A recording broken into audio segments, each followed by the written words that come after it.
This is me typing with the prototype Moonrim after about a week of practice. The key switch used in the prototype is Cherry MX Blue. You can hear its signature clicks.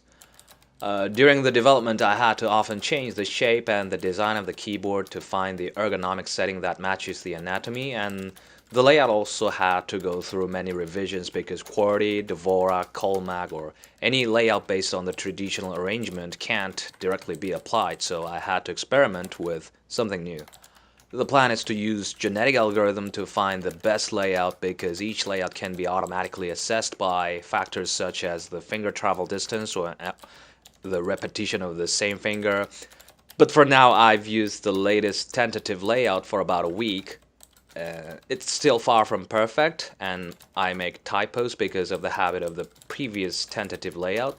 But hopefully this shows that typing on Moonrim is not quite different from typing on any other keyboard once you get used to it after some period of practice. It's remarkably more comfortable though. The text is the preamble of the Universal Declaration of Human Rights, a historic document adopted by the United Nations General Assembly on December 10, 1948. For more information about this extremely ergonomic keyboard, please check out moonrim.io and the videos of this channel.